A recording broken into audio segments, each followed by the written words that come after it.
အားလုံးပဲမင်္ဂလာပါဒီနေ့ကျွန်တော်က Google Flow ကိုအသုံးပြုပြီးတော့မြန်မာစကားပြောဗီဒီယိုတွေထုတ်ဖို့အတွက်မိတ်ဆွေတို့ကို Google Flow Gemini AI ပေါ့ဗျာကျွန်တော်တို့အဲ့ဒါကို Pro ကောင်ဘယ်လိုဝယ်ရမလဲဆိုတာကိုကျွန်တော်ပြောပြပေးပါမယ်ကျွန်တော်တို့ပထမဆုံးဒီ PLADI ဆိုတဲ့ကျွန်တော်တို့ website ကလေးကိုကျွန်တော်တို့ဝင်လိုက်ပါဒီမှာ PLADI.market ဆိုပြီးတော့ကျွန်တော်တို့ဒီမှာရိုက်ရှာလိုက်ပါအဲ့ဒါဆိုကျွန်တော်တို့ကြားလာလိမ့်မယ်ကြားလာရင်ကျွန်တော်တို့ဒီ search bar မှာ Gemini ဆိုပြီးတော့ကျွန်တော်တို့ကဒီမှာရိုက်ပြီးတော့ရှာလိုက်မယ်ပေါ့ဗျာလို့ရှားလိုက်မယ်ဆိုရင်ကျွန်တော်ဒီမှာကြာလာလိုက်မယ်ကြာလာရင်ဒီမှာသူကဈေးအမျိုးမျိုးရှိတယ်ဒီကောင်လေးဆိုရင်ဒါဈေးကြီးတဲ့ထက်ပါတယ်$16ကောင်လေးဆို$5အသေးသေးရှိတယ်အဲ့ဒါကိုကျွန်တော်ဒီမှာသူအများကြီးပေါ့ဗျာတယောက်နဲ့တယောက်သူတို့ဈေးကိုတင်ထားတာချင်းလည်းမတူဘူးကဲဒါဆိုရင်ကျွန်တော်တို့ကဒီမှာ$4ပဲထားပါဒီမှာဆိုရင်ဒါ6မှ6လကိုကျွန်တော်တို့ဒီမှာ$4နဲ့ရမယ်ဒီကောင်းလေးဆိုရင်ဒါကကျွန်တော်တို့ဒါ Pro တွေကိုသူက private account လေးရှိတယ်ဒါဆို$4အတူတူပါပဲကျွန်တော်တို့ 0.1 လောက်ပဲကွာတယ်ကျွန်တော်တစ်ချက်ဝင်ပြပေးမယ်ဒါဆိုရင်သူကဒီမှာဒါ extra လေးဆိုတော့ကျွန်တော်ဈေးကြည့်တယ်ဈေးကြည့်တော့ကျွန်တော်တို့ကဒီမှာ20တော့ဆိုကျွန်တော်မကြိုက်ဘူးမကြိုက်တော့မဝယ်ဘူးဆိုရင်ကျွန်တော်ကဒီမှာဒီမှာ Gemini AI Pro ဒီမှာရှိတယ်သူကဒီမှာ Pro 1 dash into 6 months ဆိုတော့အဲ့ဒါတွေကိုကျွန်တော်တို့မရွေးနဲ့ရွေးကျွန်တော်တို့ဘာရွေးရမလဲဆိုရင်ကျွန်တော်တို့ကဒီမှာအောက်မှာဈေးတက်တာလေးကိုရှာမယ်ဆိုကျွန်တော်ဒီမှာ1 into 6 months နေရာကျွန်တော်တို့သူတို့ကတစ်လနဲ့6လအတွင်းကိုသူတို့ဝယ်ရတာများတယ်များတော့အဆင်မပြေဘူးကျွန်တော်ဒီမှာကျွန်တော်တို့ဒါကျွန်တော်ရှားထားတာအရင်ကျွန်တော်အသေးလေးပေးထားတယ်ဒီကောင်းဆိုရင်ကျွန်တော်တို့က$2ပဲကြာမယ်$2ကြာတာဟိုမှာကျွန်တော်တို့ကဒီမှာသူက6လကို run ပါပြီးသားဆိုတော့ကျွန်တော်တို့အမှတ်ခံချက်ပါတယ်ဒီမှာကျွန်တော်တို့က link နဲ့သူကနှိပ်ပြီးတော့ကိုသုံးပြခြင်းနဲ့ Gmail နဲ့ချိန်ပေးရမှာဆိုတော့ကျွန်တော်တို့ကလုံးဝအဆင်ပြေတယ်ဒါဆိုရင်$2တော့ကျွန်တော်တို့6လအောင်$2ဆိုရင်ကျွန်တော်ခုပေါက်စရာ$4,500လောက်ရှိတယ်$9,000လောက်တော့ကြာမှာပေါ့ဗျာ6လအောင်$9,000တော့ကိုပိုင်းဝယ်ရင်ဒီမှာဆိုရင်ဒါရှိထက်ရှိသေးတယ်ဒီမှာဒီကောင်းဆိုရင်ဒါဆိုရင်$1.55လောက်ပဲကြာမယ်ဒီကောင်းဆိုဒါလည်းအတူတူပဲဒီမှာကျွန်တော်တို့6လပဲเนาะ6လဒါပေမဲ့ဒီမှာ run တော့မပါဘူးပေါ့ဗျာသူအဆင်မတင်ပြည့်ချင်တယ်ပေါ့ဒါပေမဲ့ရပါတယ်ဒီကောင်းလေးလည်းအဆင်ပြေတယ်ဒါကိုစိတ်ရှိနဲ့ဒီအောက်ကိုဆွဲပြီးရွေးတယောက်နဲ့တယောက်ဒီမှာတင်ထားတဲ့ဈေးနှုန်းချင်းတော့မတူဘူးဈေးများမှာကောင်းတာလည်းမဟုတ်ဘူးကျွန်တော်ဆိုတစ်ကောင်ဝယ်ထားတယ်အဲဒီတော့ကျွန်တော်ဈေးတန်နဲ့ရတော့18လကိုကျွန်တော်$1.99နဲ့ရလိုက်တယ်ဗျအဲဒီကောင် stock ကုန်တော့ကျွန်တော်ထပ်ရှာပြမလို့မတွေးတော့လို့ဒီမှာကျွန်တော် favorite ထဲမှာကျွန်တော်ရှိတယ် favorite ထဲမှာကြတော့ဒီမှာကျွန်တော်ဒီမှာကျွန်တော် save ထားတာတွေပေါ့ဗျာဒီမှာကျွန်တော်အသေးလေးနေပြီးဒီမှာဒါဆိုရင်ဒီကောင်းလေး6လာပဲဒီကောင်းကကျွန်တော်တို့ဒါ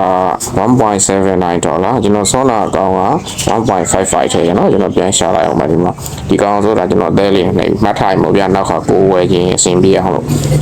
stock ကုန်တော့တော့သူကမရဘူးဒါဆိုရင်ဒီမှာ set man နေရှိတယ်နောက်ကျွန်တော်တို့သူတို့ stock တွေပြန်ရောက်တဲ့အခါမှာ80 man နေဆိုရင်လည်းအဲ့လို$2အဲ့လောက်ပတ်ဝန်းကျင်နဲ့ရတယ်အဲ့ကောင်လေးတွေကိုရှာဝယ်ဒီလိုသူများလိုစနစ်တော့ကျွန်တော်တို့$5မျိုးလေးမိုးရနေဗျအဆင်မပြေဘူးเนาะကျွန်တော်တခုကိုကျွန်တော်တို့ကျွန်တော်ဝယ်ပြမယ်ဆိုကျွန်တော်တို့ကဒီမှာဒီကောင်ကအချိုးတော့เนาะဒီမှာကျွန်တော်တို့6လတွေအကုန်လုံးနဲ့မှာဒီကောင်ကိုကျွန်တော်ဒီမှာဒါတွေက$5တွေဆိုမြတ်တားများသွားရင်ဒီကောင်က1.79 1.99 1.55ဆိုဒီကောင်အနည်းဆုံးဒီကောင်တန်တယ်ဟောဒီမှာရှိသေးတယ် sorry ဒီမှာမရပြီဒီမှာ80 man เนาะဒီမှာ18လဟိုမှာကျွန်တော်$3ဆိုတော့$1ပဲပို့ပေးရမယ်ဗျာဟာပါ$1.5ပဲပို့ပေးရမယ်ဒီကောင်နဲ့ဆိုင်ဒီကောင်တစ်ချက်ကြည့်မယ်ကျွန်တော်မှတ်ထားတာဒီကောင်ကဘုံအကောင့်ကိုပိုင်းအကောင့်Gemini Avanax VO3 လည်းရမယ်5DB Google Storage လည်းရမယ်အဲ့ဒါကမှ$3တဲ့ဆိုတော့တန်တဲ့အတွက်ကျွန်တော်ဒီကောင်ကိုဝယ်ပြမယ်ဆိုရင်ကျွန်တော်တို့ပထမဆုံးဘာလို့အမလဲဆိုတော့ကျွန်တော်တို့ finance account တော့ရှိဖို့လိုမယ်ကျွန်တော်ပြီးရင်ကျွန်တော်တို့ဒီမှာဝယ်မယ်ပေါ့ဗျာကျွန်တော်တို့ဒီမှာဘိုင်း$3ကိုကျွန်တော်တို့နှိပ်လိုက်မယ်ကျွန်တော်ဒီမှာဒါလုံးဝတန်တာပေါ့ဗျာsession မှာဆိုကျွန်တော်$1000ပဲကုန်တယ်ဒါတနည်းခွဲစာကိုကျွန်တော်တို့ဘိုင်း$3ကိုကျွန်တော်တို့နှိပ်လိုက်မယ် ဒီမှာကျွန်တော်တို့ကိုသူကဒီမှာပေးမဲ့နီလန်တွေကိုရွေးချယ်ခိုင်းတယ်ကျွန်တော်တို့ဒီမှာဒါကကျွန်တော်ကအိန္ဒိယဘူပြန်ချိန်ထားတာဆိုတော့ဒီမှာကျွန်တော်အိန္ဒိယဘူပြန်ချိန်ထားတာဆိုတော့သူကဒီမှာပေးမဲ့နီလန်တွေကိုရွေးချယ်ခိုင်းတဲ့အချိန်မှာကျွန်တော်တို့ကဒီမှာ finance pay ကျွန်တော်တို့မှာ finance account ရှိတယ်အဲ့တွေကျွန်တော်တို့ဒီကောင်ရွေးလိုက်မယ်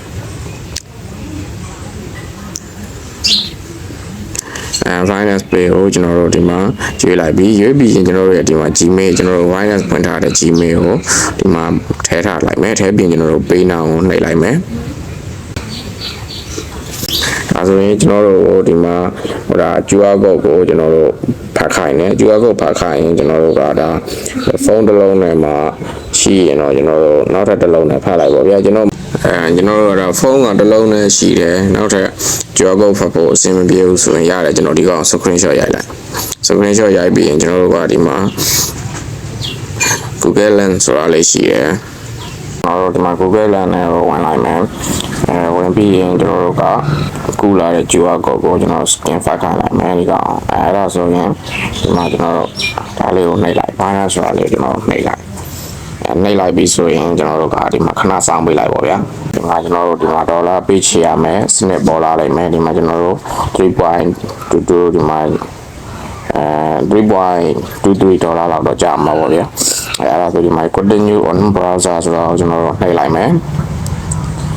နှိပ်လိုက်ရင်ဒီမှာကျွန်တော်တို့ကိုဒီမှာကျွန်တော်တို့ confirm payment ဆိုတာရှိတယ်ဒါကျွန်တော်တို့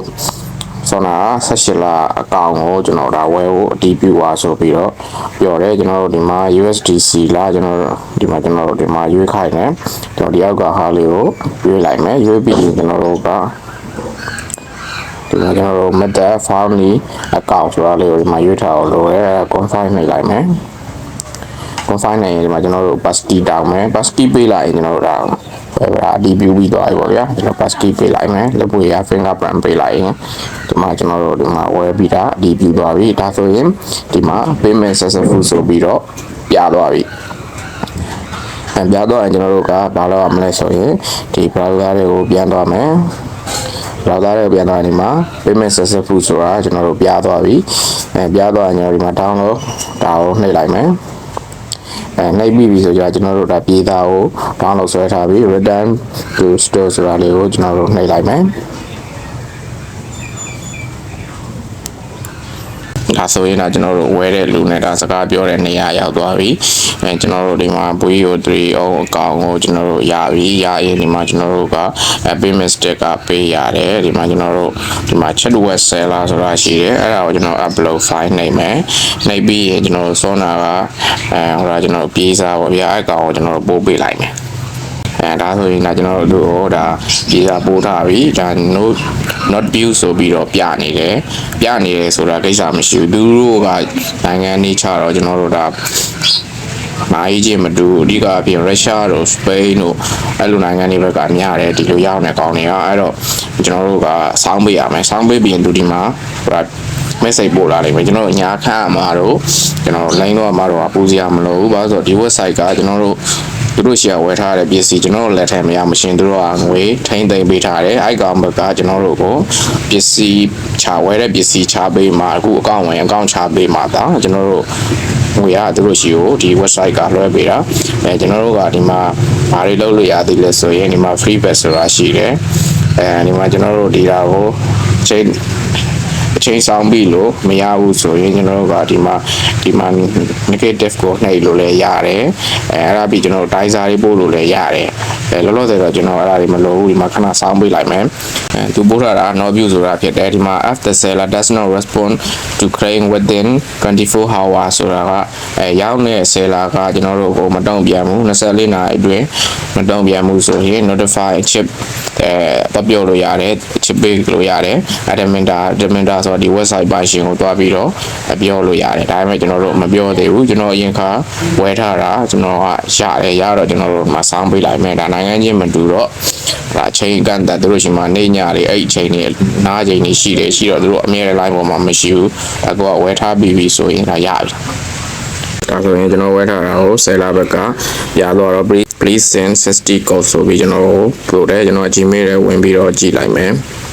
အဲ့တော့ကျွန်တော်ဒီမှာကျွန်တော် Gmail တွေကိုပို့ထားတဲ့ code ကိုကျွန်တော် copy ယူလိုက်မယ်ယူပြီးရင်ကျွန်တော်ဒီမှာသူပို့ခိုင်းတဲ့ code ကိုကျွန်တော်ပို့ပေးလိုက်မယ်ဒါဆိုရင်ကျွန်တော်တို့ဒီမှာ16လုံးကိုပို့ဒီမှာကျွန်တော်ပို့ပေးလိုက်ပြီဒီမှာဒါဆိုရင်ဒီမှာကျွန်တော်တို့ကိုဒါသူက link ပေးပြီးတော့ကျွန်တော်တို့ကဒီမှာနှိပ်လိုက်မယ်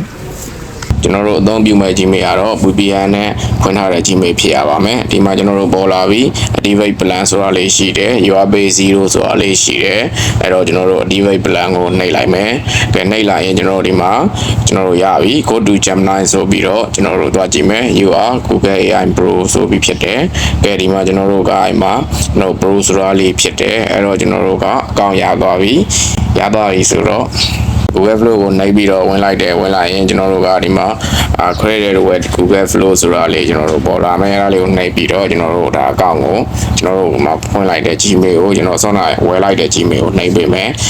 နှိပ်ပေးပြီးရင်ကျွန်တော်တို့ကဒီမှာကိုဝယ်ထားတာအောင်မြင်လားမအောင်မြင်ဘူးလားဆိုတာကိုကျွန်တော်တို့စစ်ကြည့်မယ်အဲ့ဒါဆိုကျွန်တော် guest star ကိုနှိပ်ပြီးတော့ကျွန်တော်တို့ဒီမှာ profile လေးကိုနှိပ်လိုက်ရင်1050 credit ရပြီအဲ့တော့ကျွန်တော်တို့ကဗီဒီယိုတွေကိုဒီမှာစိတ်ကြိုက်ထုတ်လို့ရပြီကျွန်တော်တို့တစ်လကို credit က1000လောက်ရမယ်ဒီနေ့ကို credit 50ရမယ်ကျွန်တော်တို့18လစာရသွားပြီအဲ့တော့ကျွန်တော်တို့ဒါဗီဒီယိုလေးတွေထုတ်ခါမျိုးအကောင့်ကိုကျွန်တော်တို့ဒါဝယ်လို့ပြီးသွားပြီပေါ့ဗျာကဲကျွန်တော်ဒီ credit တွေနဲ့ကျွန်တော်ဘယ်လိုဗီဒီယိုထုတ်မလဲဆိုတာကိုကျွန်တော်ပြပေးပါမယ်ကဲကြည့်လိုက်ပါအောင်ခင်ဗျာ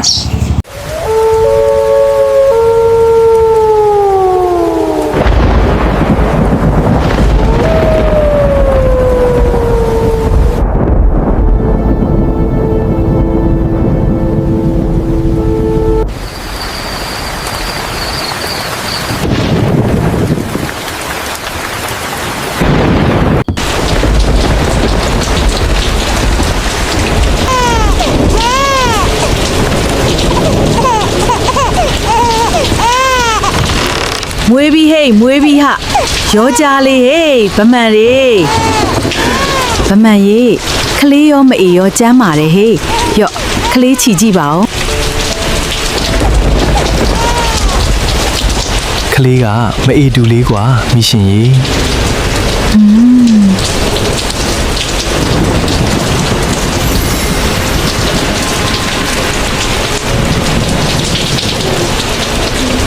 ဘွားစိန်ဒီမှာကြည့်ပါဦးအမှတ်လားဗျအနာတို့ဘာလို့တော့မဟုတ်တော့ပါဘူးနော်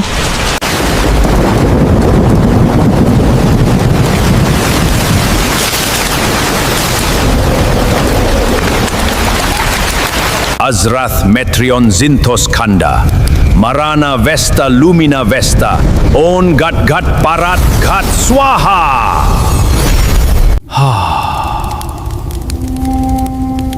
နက်ခတ်တွေကထူးခြားနေပါလားငါတို့လိုပညာသီတွေထဲကပါရမီနဲ့တယောက်မွေးဖွားလာတော့မယ်ငါပညာတွေအမွေပေးလို့ရမယ်လူငယ်လေးများဖြစ်နေမလားအခြားကောင်တွေလက်မဦးခင်သွားကြည့်အောင်မကလေးဝိညာဉ်ကိုနှုတ်ပြီးအဆင့်တက်မဲ့ကောင်တွေငါလာပြီဟေး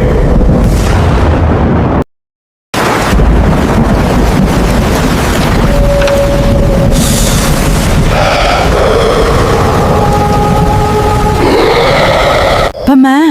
အပြင်မှာအရေးအမဲတွေနင်းမြင်လိုက်လားမမြင်ပါဘူးဗျာအလင်းရောင်အရေးဖြစ်နေတာပါကလေးကလက်မိုက်ညတန်းခေါင်ရန်စနေနေ့မှာမွေးတာ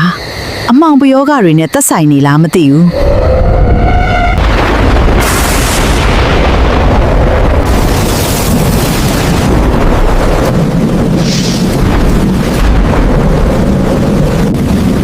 ဟေးကောင်တွေမင်းတို့ဒီအိမ်ဝန်းထဲကိုတလန်းမှမဝင်နဲ့ဝင်တဲ့ကောင်သေမယ်စက်နှစ်ကြိုးတွေကဝေးနားမလဲဘူးအိမ်ပတ်လေကစက်ကြိုးတွေအကုန်